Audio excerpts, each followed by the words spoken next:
internacional. Acá no hemos llegado producto de las sanciones y de la presión que se ha puesto sobre el régimen y sus corruptos. A este punto llegamos porque quienes debieron haber comprado medicinas se compraron mansiones en otros países. A este punto llegamos porque quienes debieron haber equipado los hospitales, quienes debieron haber remodelado nuestro sistema de salud, quienes tuvieron que haber garantizado la alimentación en las escuelas, quienes tuvieron que haber garantizado la vacunación y todo lo que tenía que ver con la atención primaria a la población, decidieron enriquecerse, decidieron hacerse millonarios y robarse la plata de todos los venezolanos. Hemos llegado a este punto porque se sigue simulando que no hay una emergencia. De ahí queremos mandar un mensaje muy claro a los órganos multilaterales, al representante de Naciones Unidas en Venezuela. Basta de simulación. Simular que en nuestro país no hay una crisis impide que la OCHA haga el trabajo que podría estar haciendo en Venezuela. Simular que en nuestro país no hay una crisis impide que el acceso al Fondo Estratégico de Medicinas de la OPS se pueda hacer en el volumen que hace falta para atender la crisis.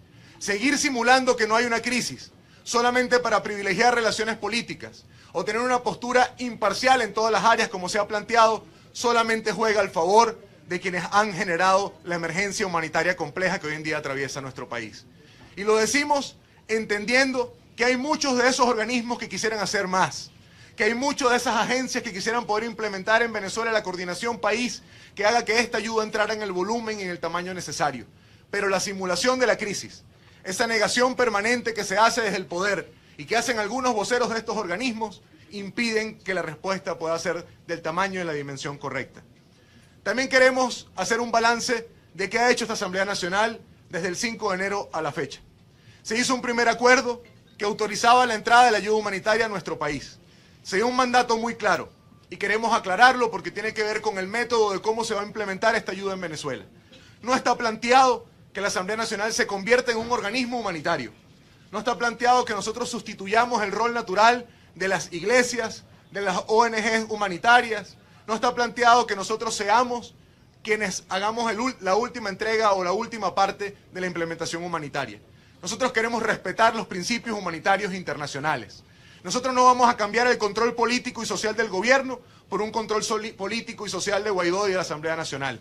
Nosotros queremos demostrar desde hoy que no solamente somos diferentes en mensaje, que no solamente tenemos la misma empatía y la misma urgencia que quienes quieren que esa ayuda entre, sino que además somos distintos en cómo se ejerce el poder. Nosotros queremos fortalecer a las organizaciones. Nosotros queremos fortalecer a quienes pueden instrumentar con los principios humanitarios esta ayuda, y es por eso que la Asamblea es un ente de canalización, de coordinación y de seguimiento entre quienes ofrecen ayuda y quienes efectivamente pueden implementarlo.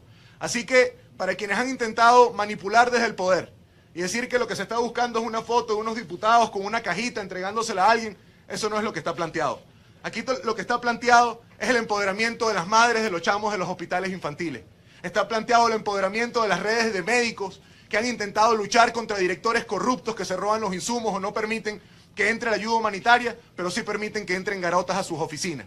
Aquí está planteado empoderar organizaciones civiles, organizaciones humanitarias, que han tenido años trabajando en una forma casi clandestina. Porque también hay que reconocer, hay muchas organizaciones que durante los últimos 3 años han venido intentando paliar la crisis en condiciones casi imposibles. Nosotros queremos ayudar a que esa experiencia crezca, pero entendemos perfectamente que aquí hay que trabajar por etapas. Nosotros estamos luchando contra el cese de la usurpación, y es por eso que en esta primera etapa, es por eso que en estas primeras de cambio, nosotros le hemos llamado a esto la fase de la atención temprana. Es una fase que comprende las acciones para la apertura de vías que permitan el abastecimiento en la emergencia de alimentación y salud, fundamentalmente con insumos y con atención a poblaciones vulnerables. Y les ponemos un ejemplo de cuáles son estas poblaciones objetivos.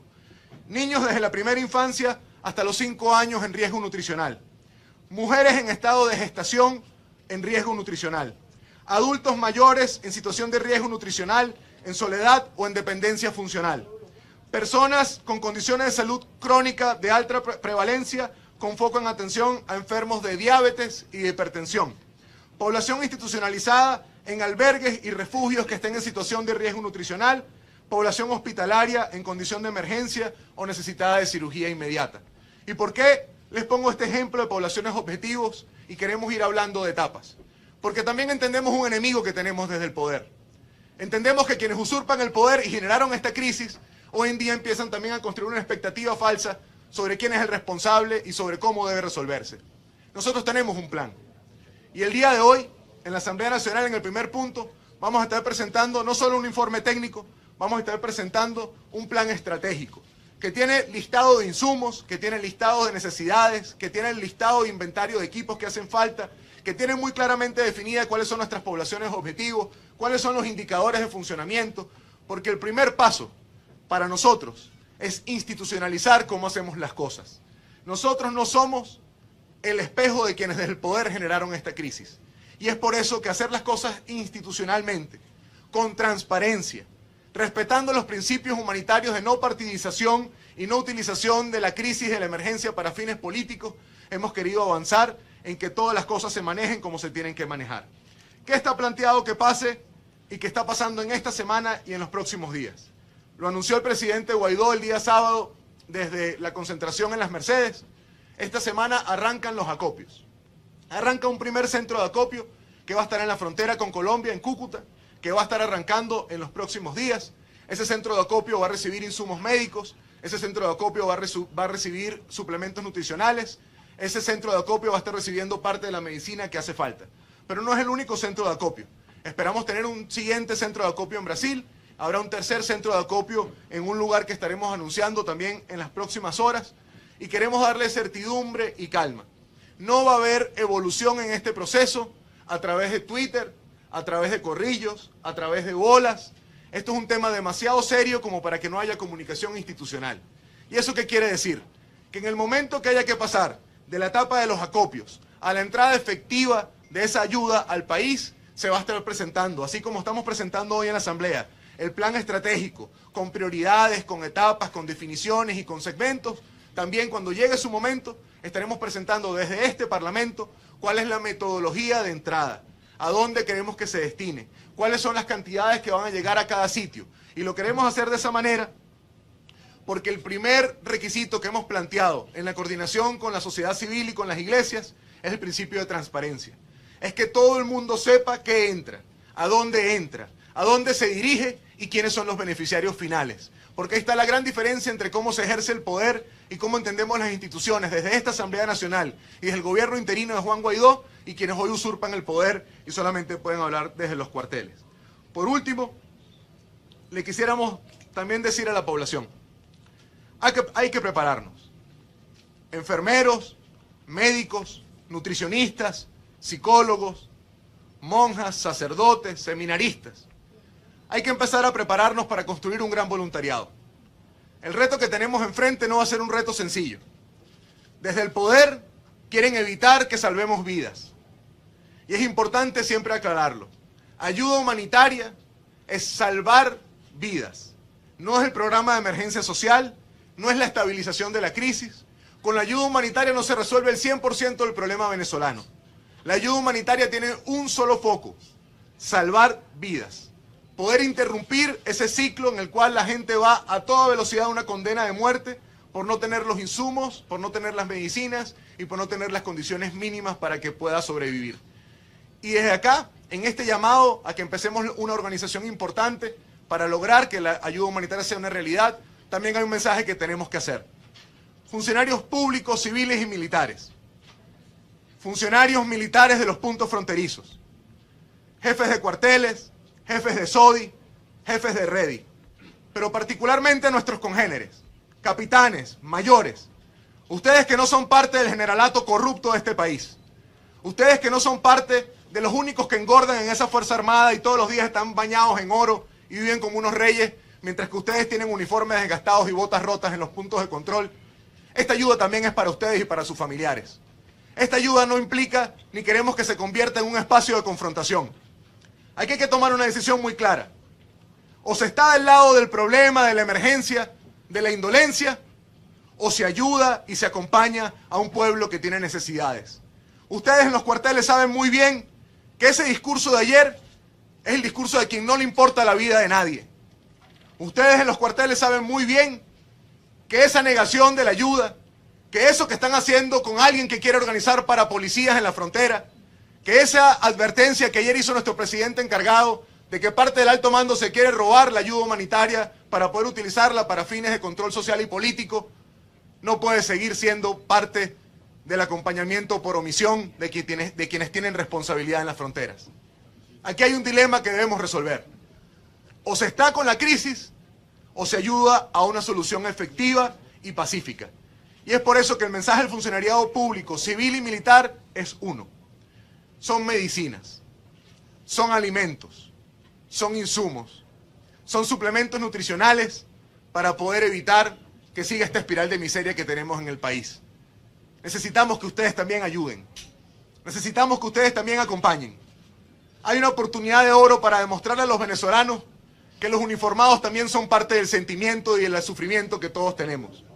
Hay una oportunidad de oro no para la discusión política, no para discutir qué partido o cuál bando tiene razón, sino para ayudar a estar del lado de la solución y dejar de ser cómplices silentes de un problema que hace mucho tiempo atrás se pudo haber evitado.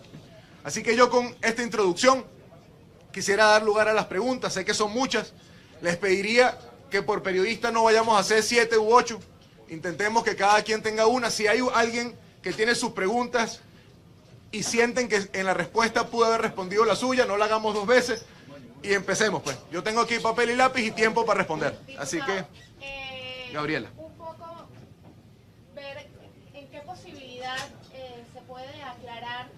Usted dice que poco a poco se irá dando ayuda, ya acaba de señalar que esta primera etapa es una etapa de acopio, quiere decir que, según la información que se viene manejando incluso por diputados que se encuentran en el exterior, lo que primero está ocurriendo en este momento en Cúcuta es el acopio de insumos y eso todavía no se prevé que ingrese a Venezuela. La segunda pregunta es en cuanto un poco a lo que adelantaba el presidente Juan Guaidó el día de ayer, de que estos insumos van a servir para 5 hospitales tipo 4. Quisiera saber si hay una lista de enfermos priorizados a quienes se les va a entregar esta ayuda. Una tercera pregunta sería, ¿qué pasa si eso lo han pensado, si los hospitales, estos 5 hospitales a los que se va a destinar esta ayuda, deciden negar el ingreso de esta ayuda, porque bueno, son hospitales que están a cargo de personas puestas por el gobierno de Nicolás Maduro, en principio? Bueno, lo primero, una vez que se cierre la etapa de acopio, institucionalmente, primero en voz del presidente Guaidó y luego de la comisión, comunicaremos cómo son los siguientes pasos con el mismo nivel de detalle que hoy vamos a estar presentando a la Asamblea, el plan estratégico y que será público una vez sea aprobado en el primer punto. ¿Qué quiere decir eso? Y paso a la segunda parte de la respuesta de lo que me preguntaba Gaby. Este informe no es solamente un detalle de contexto o de porcentajes.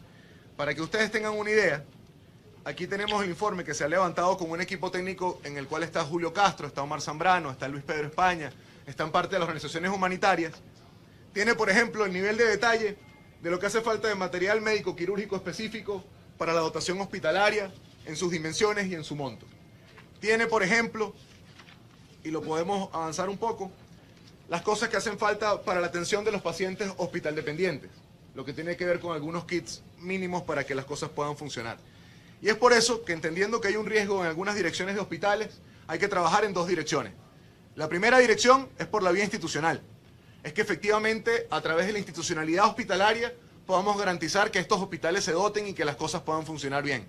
Pero también queremos tener nuestro otro plan armado, y en ese estamos avanzando, que es la organización de médicos, enfermeros, enfermeras, pacientes, familiares, que permitan también que las cosas entren y que el acompañamiento funcione.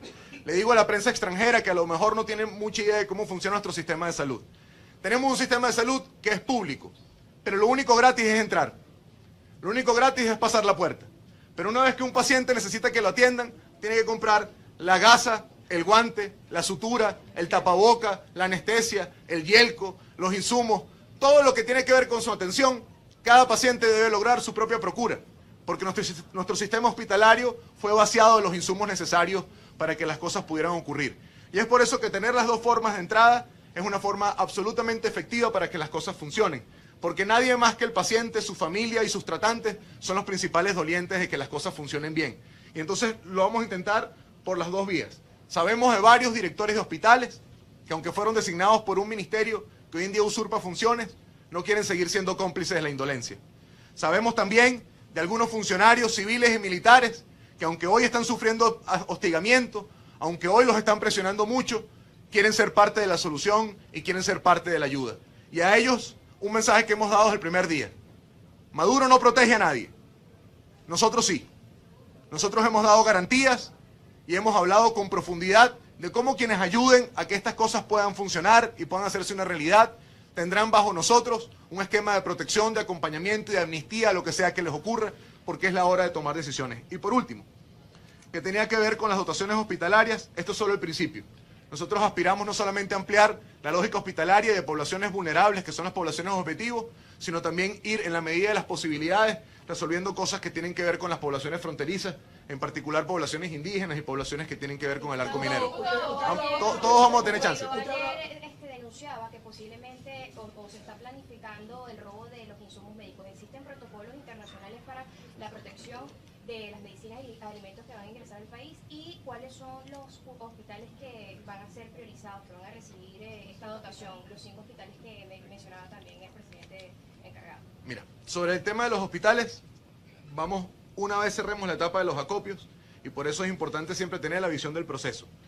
La primera etapa era volver a construir la ayuda humanitaria y la emergencia humanitaria como un tema urgente en el mundo. Hoy en día cada gobierno que reconoce a Guaidó da 2 declaraciones. Reconocemos a Guaidó y queremos implementar ayuda humanitaria.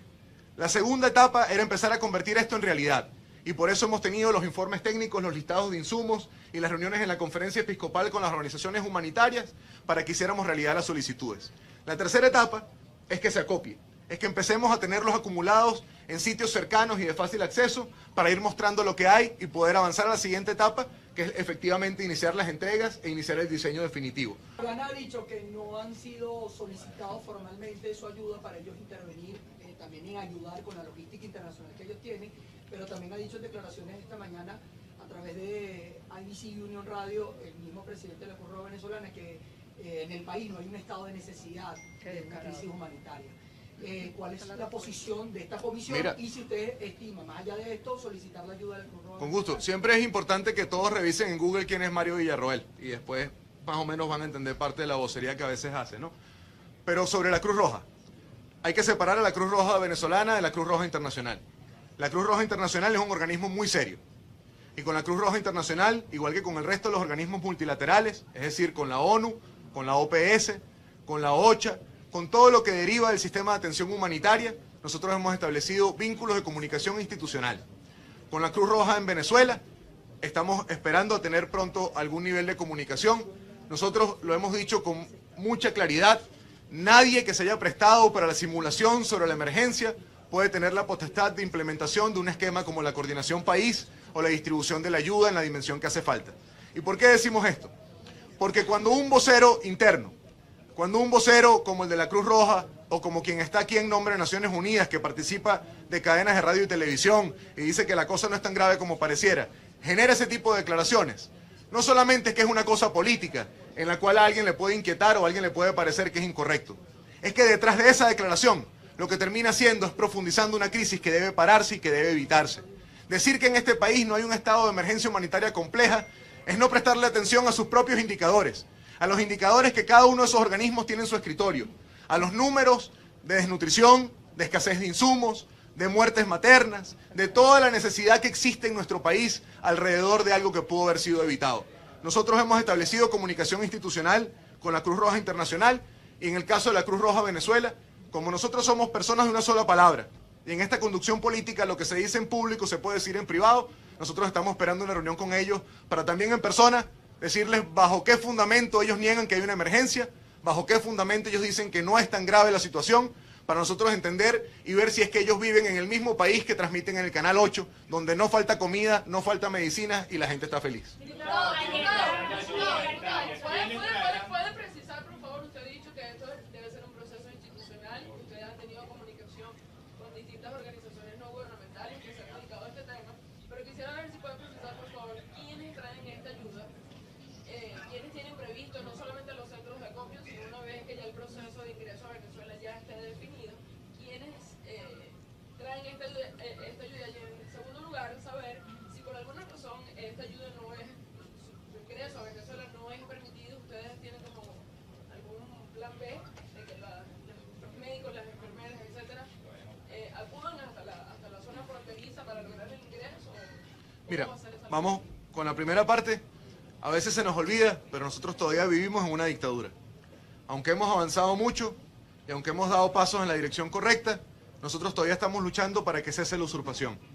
Y mientras que exista una usurpación en el poder, nuestro deber es proteger.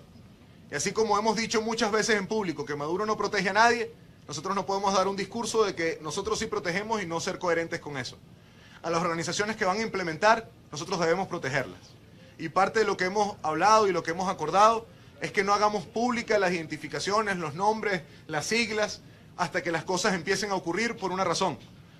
Uno quiere ayudar, y esto se trata de que las cosas se faciliten y que las cosas lleguen a donde deben llegar.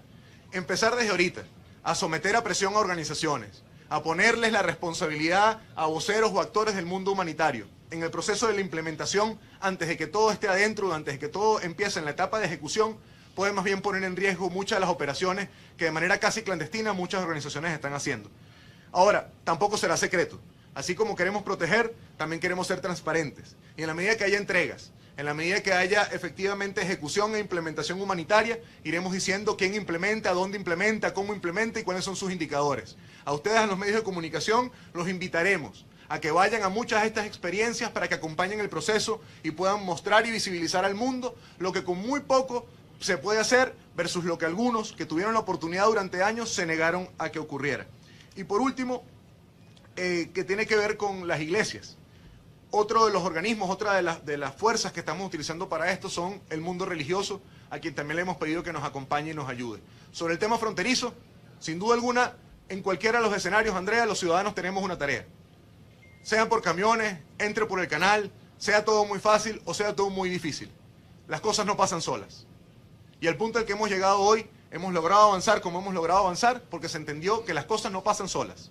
Nuestro deber es organizarnos y ayudar a que eso entre, entendiendo que a lo mejor tenemos que hacerlo nosotros mismos o a lo mejor las cosas son muy fáciles y logramos que entren sin ningún problema. Pero ayer Caritas Venezuela decía que ellos están dispuestos a ayudar y de hecho hacían una rueda de prensa con la Conferencia Episcopal Venezolana, están dispuestos a ayudar, pero que no tenían en este momento el protocolo que le correspondía a esta comisión técnica específica cuál iba a ser el protocolo que se iba a seguir. Ellos hasta el momento no tienen la información. Ya ustedes están trabajando en eso, lo tienen establecido en el informe. Y más allá de un llamado a los funcionarios a decirles que no se roben las medicinas y que no se roben los insumos, ¿hay algún protocolo internacional para garantizar que eso no ocurra y que en caso de que ocurra haya alguna sanción? Sí, voy por donde empezaste. Sobre Cáritas. También decía Cáritas ayer, y es importante ponerlo en contexto, porque a veces, como estamos en este escenario donde hay unos que usurpan y hay otros que reclamamos nuestro legítimo derecho a ejercer el Ejecutivo, hay una parte que dice se le solicita a las autoridades competentes y eso queda en el aire. Cáritas ha sido parte de los que nos han ayudado en el diseño técnico. Ellos también lo decían ayer en su rueda de prensa. Ellos, junto con la Conferencia Episcopal, fueron los auspiciantes de este encuentro público.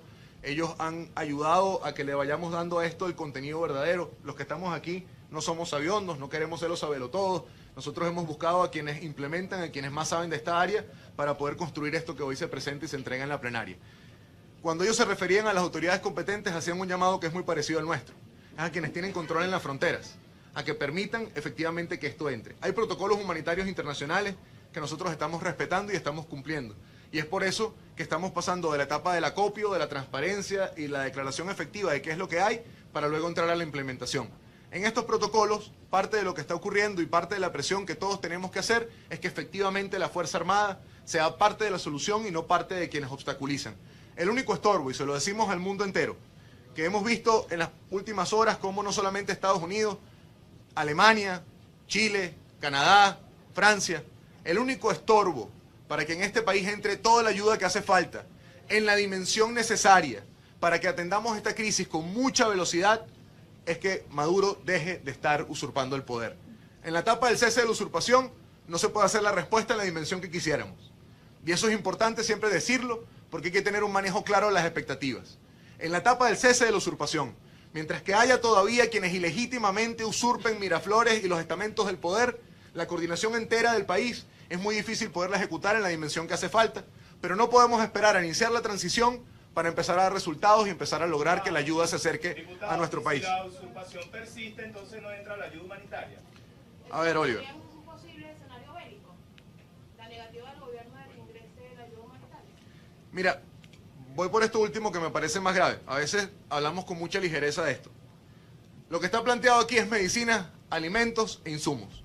Está planteado que la busquen y que ayuden y acompañen en este proceso iglesias, pacientes, médicos, familiares, personas de paz. ¿Ustedes se imaginan a Trujillo echando un tiro? ¿Ustedes se imaginan a la diputada Maribel cargando una bazuca o a Manuela dirigiendo una tropa de invasión o la diputada Ignora diciendo por dónde tienen que entrar unos tanques o a Karim diciendo por dónde van los aviones? Nosotros queremos que esto sea lo más sencillo y menos traumático posible, porque estamos hablando de la vida de las personas. Y es importante porque la narrativa que está enfrente, la narrativa que niega que esta crisis existe, también quiere confundir ayuda humanitaria con intervenciones militares. Y quieren decirle al mundo entero, y han estado manipulando a una parte de la izquierda mundial, diciéndole que la ayuda humanitaria es el solapamiento para que metamos en una caja de yelcos a un marín doblado para que después salga aquí y tome el poder por las armas. Eso no es lo que está planteado. Aquí lo que está planteado, y se lo decimos con mucha claridad, es que los venezolanos luchemos hasta que esta usurpación cese para entrar a un gobierno de transición que permita que esto se implemente en la dimensión correcta y nos lleve a unas elecciones verdaderas. Ahora, Oliver decía, si la usurpación no cesa, la ayuda no entra. Si la usurpación no cesa, la magnitud en la que podría tener esta respuesta no es la misma que en la etapa en la que estamos hoy luchando. Hoy queremos dar resultados inmediatos y por eso hemos empezado a hacer un trabajo técnico de una primera etapa con poblaciones vulnerables que no involucran al 100% de la emergencia humanitaria compleja. Aquí faltan muchas áreas de atención, aquí faltan muchas poblaciones vulnerables, aquí faltan muchos de los espacios de insumos y de atención. Yo les pongo un ejemplo de cómo vemos nosotros la implementación grande en un estadio de transición. Es las escuelas utilizando el programa de alimentación escolar para revertir la desnutrición. Es las comunidades educativas junto con el sistema hospitalario generando la cobertura de vacunas que hoy en nuestro país no hay. Es el cerco epidemiológico en la zona sur del país, con la Fuerza Armada, con el sistema de salud y con el sistema ambiental para evitar que la malaria y el paludismo se sigan propagando. Ahora, para eso hay que lograr que quienes usurpan el poder dejen de estar en el poder. Diputado, en cuanto a esta ayuda que también señalaban el día de ayer, que es para un mes, es decir, los otros ingresos de ayuda que vendrían por Brasil y que vendrían por las islas del Caribe, también se plantean que sean que duren un mes de atención para los distintos lugares a donde van a ser distribuidas estas ayudas. O sea, Mira, es el primer lapso de tiempo. La idea no es que las cosas se pierdan. Y como la idea no es que las cosas se pierdan, nosotros tenemos que ir siendo muy responsables entre cómo se convierte la solicitud en un insumo efectivo y cómo ese insumo efectivo termina entrando a donde debe entrar. ¿Por qué hemos empezado acumulando las cosas que sirven para un mes? Porque nosotros entendemos que apenas estamos en los primeros envíos. Lo que está llegando a Colombia, lo que está llegando a Cúcuta y lo que va a llegar tiene que ver fundamentalmente con tres fuentes de ayuda. Empresas venezolanas, radicadas en Colombia y en otros países fuera de nuestra frontera. Y aquí nuestro agradecimiento a aquellos venezolanos que tuvieron que irse de este país y que están haciendo un enorme esfuerzo económico y logístico para que la ayuda humanitaria también sea una realidad. En segundo lugar viene parte de la ayuda ofrecida por el gobierno colombiano. Y aquí nuestro agradecimiento al presidente Iván Duque y a todo su gobierno que nos está ayudando logísticamente a que esto pueda ser trasladado hasta los centros de acopio. Y en tercer lugar viene una parte de lo que ha ofrecido Estados Unidos de Norteamérica que va a estar ahí. Todavía falta canalizar, y les voy poniendo ejemplos, el anuncio de Trudeau el día de ayer en Canadá, el anuncio de Heiko Maas en nombre de Alemania. Todavía falta la segunda parte de lo que hemos hablado con el gobierno de Colombia. El día de hoy fue enviada la comunicación formal al gobierno chileno después de comunicaciones. Todavía falta canalizar Argentina, falta canalizar parte de Puerto Rico, falta canalizar algunas cosas del Grupo de Lima. ¿Y por qué quiero explicar que todavía falta canalizar mucho? Porque con lo primero, que tiene que ver con estas tres fuentes de ayuda, hemos logrado conseguir lo equivalente a un mes. Pero en la medida que esto se vaya expandiendo, en la medida que las ayudas se vayan convirtiendo en insumos concretos y que estos listados dejen de ser papel para convertirse en realidad, iremos aumentando no solo la capacidad de cobertura, sino también el tiempo de cobertura. ¿Y por qué lo hemos hecho primero por un mes? Porque nosotros no queremos ser efectistas, queremos ser efectivos. Y para ser efectivos tenemos que lograr tener indicadores, para ser efectivos tenemos que lograr medir que lo que hemos pedido en primera instancia sea utilizado y tenga el funcionamiento que nosotros creemos que debe tener. Porque muchas veces pasa en nuestro país, los medios internacionales deben estar pariendo en esta semana, pero muchas veces lo que está escrito en el papel no es lo que termina pasando en la práctica. Muchas veces lo que todos diseñamos en procesos, cuando uno va a la implementación no termina siendo exactamente así. Y como hay que tener un protocolo de atención en un escenario donde no tenemos a todos los multilaterales actuando como deberían, porque además siempre es muy importante decirlo, las emergencias humanitarias en el mundo no se atienden al detalle. No se atiende una sola institución del Estado luchando para que las demás dejen de usurpar y permitan que la ayuda entre. No se atienden con organismos multilaterales simulando que no hay crisis.